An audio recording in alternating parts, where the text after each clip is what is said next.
আপনারা এই যে দেখছেন জলাশয়ের উপরে কেসকি পদ্ধতিতে লাউ, কুমড়া, চিচিঙ্গা, ঝিঙ্গা, দুন্দুল, করলা সহ এই ফসলগুলো চাষাবাদ করে একদিকে নিজে লাভবান হতে পারেন, অন্যদিকে দেশের অর্থনৈতিক সমৃদ্ধিতে অবদান রাখতে পারেন। এই মডেলটা যদি আমাদের কৃষকরা অ্যাডপ্ট করতে পারে, ওনাদের এলাকায়, বাড়িতে, ওনাদের যেখানে বাগান করে সেখানে করতে পারে, আমার মনে হয় একটা কৃষক এরকম অনেক বিস্তীর্ণ এলাকায় আমাদের সবজি চাষের আওতায় আসবে। এবং অমৌসুমে যখন পানি থাকে কেউ সবজি করতে পারে না, এবং এটা কিন্তু খুব নিরাপদ, এটা পানিতে ডুবে যাওয়ার আশঙ্কাও নাই, এবং এখানে পোকামাকড় রোগ বলা আক্রমণ কিন্তু কম হয়, যার কারণে এটা খুবই লাভজনক, এটা ব্যয় সাশ্রয়ী এবং এটা নিরাপদ। দর্শক, আপনাদের সামনে আজকে একটি প্রযুক্তিকে তুলে ধরছি। এই প্রযুক্তিটা হচ্ছে জলাশয় যে এলাকা রয়েছে বাংলাদেশের দক্ষিণ পূর্বাঞ্চল, যেখানে বছরের 8 থেকে 9 মাস পানির নিচে থাকে, এইরকম এলাকার জন্য একটি উপযুক্ত প্রযুক্তি। আপনারা এই যে দেখতে পাচ্ছেন, জলাশয়ের উপরে 3টি বাঁশ দিয়ে একটি কেসকির মতো করা হয়, এবং এই কেসকির মধ্যেই পট মিক্সচার তৈরি করে বস্তায় মাটি ভরা হয়, এবং এই বস্তার মধ্যেই লাউ, কুমড়া, চিচিঙ্গা, ঝিঙ্গা, দুন্দুল, করলা, পটল, তরমুজ, শসা, বাঙ্গি, সাম্মাম, রকমেলন, এই কুমড়া জাতীয় ফসলগুলো আপনারা এই কেসকি পদ্ধতিতে অনায়াসেই এই জলাশয়ের উপরে চাষাবাদ করতে পারেন।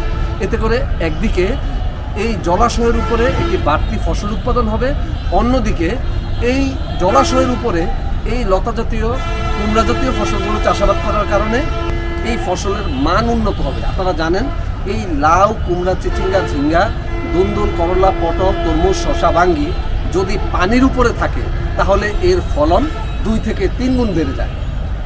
এর কারণই হচ্ছে এই যে পানি থেকে বাষ্প হয়ে যে জলীয় বাষ্পটা উপরে উঠে, এটা সরাসরি গাছ গ্রহণ করতে পারে, তখন ফলের সংখ্যা এবং ফলের আকার বেড়ে যায়। আসসালামু আলাইকুম, আমি মনিরুজ্জামান, উপসহকারী কৃষি অফিসার, মতলব দক্ষিণ চাঁদপুর। দর্শক, কথা বলছি কৃষি সম্প্রসারণ অধিদপ্তর কুমিল্লা জেলার উপপরিচালক মহোদয়ের কার্যালয় থেকে। এখানে কুমিল্লা জেলার উপপরিচালক জনাব মোহাম্মদ আয়ুব মাহমুদ স্যারের একান্ত ইচ্ছা বা আগ্রহে এই অফিস প্রাঙ্গণে জলাশয়ের উপরে এখানে কেসকি পদ্ধতিতে, আপনারা এই যে দেখছেন, প্রথমে লাউ ছিল, এরপর লাউ শেষ হয়ে যাওয়ার পর আপনারা দেখছেন কুমড়া এবং করলা লাগানো হয়েছে, এবং এখানে বিষমুক্ত পদ্ধতিতে এই কুমড়া জাতীয় ফসল চাষাবাদ হচ্ছে। এর সুবিধা হচ্ছে, যখন জলাশয়ের উপর আপনারা এই কুমড়া জাতীয় ফসল চাষাবাদ করবেন, তখন কিন্তু এতে কুমড়া জাতীয় ফসলের যে সবচেয়ে ভয়ঙ্কর মাছি পোকা, এই মাছি পোকার আক্রমণটা কিন্তু কম হবে, কারণ এই জলাশয়ের উপরে মাছি পোকার আক্রমণ কম হয়। সুতরাং আপনারা যারা দক্ষিণ পূর্বাঞ্চলে রয়েছেন, যেখানে 8 থেকে 9 মাস পানি থাকে, সেই এলাকাতে অনায়াসেই আপনারা বর্ষাকাল কিংবা ওই জলমগ্ন সময়টুকুতে এই পানির উপরে আপনারা এই যে দেখছেন 3টি বাঁশ দিয়ে একটি কেসকি দেওয়া হয়েছে, এবং এই কেসকির মধ্যেই বস্তাটিকে রাখা হয়েছে। এই বস্তার মধ্যে জৈব এবং রাসায়নিক সারকে একত্র করে মিশিয়ে 1 মাস পলিথিন দিয়ে ঢেকে রাখা হয়েছে। এরপরে এই মিশ্রণ দিয়ে এই বস্তা ভরাট করা হয়েছে, এবং এই বস্তার মধ্যেই আপনারা এই বীজ লাগিয়ে দিবেন। তারপর আপনারা যখন গাছ বড় হয়ে যাবে, প্রথম 12 পাতা হলে গাছের কুড়িটিকে কেটে দিবেন। এরপর দ্বিতীয় প্রজন্মের শাখায় যখন 8 পাতা হবে, তখন আবার গাছের কুড়িটিকে ভেঙে দিবেন। তৃতীয় প্রজন্মের শাখায় যখন 5 পাতা হবে, তখন আবার আপনার এই কুড়িটিকে ভেঙে দিবেন। তাহলে এই কুমড়া জাতীয় ফসলে প্রায় 80% স্ত্রী ফুল বেড়ে যাবে, এবং ফলন দ্বিগুণের চেয়েও বেশি হবে। আরেকটি কথা, আপনারা এই বস্তার মধ্যে সার দিতে গিয়ে কিন্তু অনেকে গাছ মেরে ফেলেন। আপনারা যদি প্রতি 2 লিটার পানিতে চা চামচে 1 চামচ ইউরিয়া, 1 চামচ টিএসপি, 1 চামচ পটাশ এবং 1 চামচ জিপসাম 2 দিন আগে ভিজিয়ে রাখেন, এবং সেই সার ভিজানো পানি যদি আপনারা এরকম একটি বস্তায় 1/2 লিটার থেকে 1 লিটার প্রতি সপ্তাহে একবার করে দেন, এবং প্রতি মাসে একবার যদি 4 লিটার পানিতে চা চামচে 1 চামচ দস্তা এবং 4 লিটার পানিতে চা চামচে 1 চামচ বোরন সার ভিজিয়ে সেই পানি বড় বস্তার ক্ষেত্রে 1 লিটার এবং হাফ বস্তার ক্ষেত্রে আধা লিটার পরিমাণে দেন, তাহলে কিন্তু এখানে গাছের যে পুষ্টি উপাদান, এই পুষ্টি উপাদানগুলো কিন্তু গাছ পেয়ে যাবে। বড় করার পরে বা সরিষা করার পরে অনেকের জমি পানিতে নিমজ্জিত থাকে, সেখানে আউশ আমন কোনো ফসল করতে পারে না। যেসব জমিগুলোতে আউশ আমন করতে পারে না, এরকম জমি আছে আমাদের অনেক, কয়েক হাজার হেক্টর, প্রায় 14-15 হাজার হেক্টর।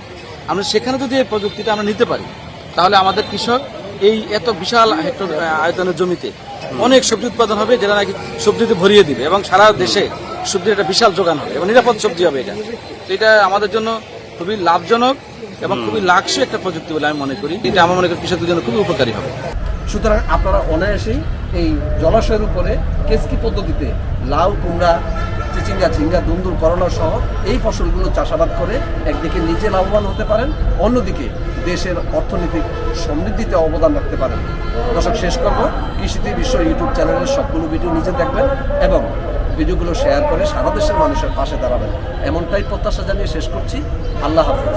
দর্শক, কৃষিতে বিশ্ব ইউটিউব চ্যানেলে পরামর্শমূলক বাংলাদেশের সকল ফল ফসল, বাংলাদেশের চাষযোগ্য সকল ফল ফসলের চাষাবাদ সম্বলিত ভিডিও রয়েছে। প্রত্যেকটি ভিডিও আধুনিক প্রযুক্তি নির্ভর, সর্বশেষ পরীক্ষিত কৌশল এবং 4th জেনারেশনের কীটনাশক, রোগনাশক এবং হরমোন বা ভিটামিনের তথ্য আপনারা জানতে পারবেন 30টিরও অধিক জৈব বালাইনাশক তৈরির কৌশল, যেটি বাংলাদেশ কেন সারা পৃথিবীর কোনো ইউটিউব চ্যানেলেই পাবেন না। তাই কৃষিতেই বিশ্ব ইউটিউব চ্যানেলটি এভাবে সাবস্ক্রাইব করে পাশে থাকা বেল আইকনটিতে অল ক্লিক করে সবগুলো ভিডিও নিজে দেখবেন এবং আগেই আপনি সর্বাধুনিক কৃষি প্রযুক্তিগুলো জেনে উপকৃত হবেন। এই কৃষিতেই বিশ্ব ইউটিউব চ্যানেলের সবগুলো ভিডিও ফেসবুকে শেয়ার করে সারা দেশের মানুষের পাশে দাঁড়াবেন। নিশ্চয়ই প্রত্যেকটি উপকারী পরামর্শ শেয়ার করা সদকাতুল জারিয়া।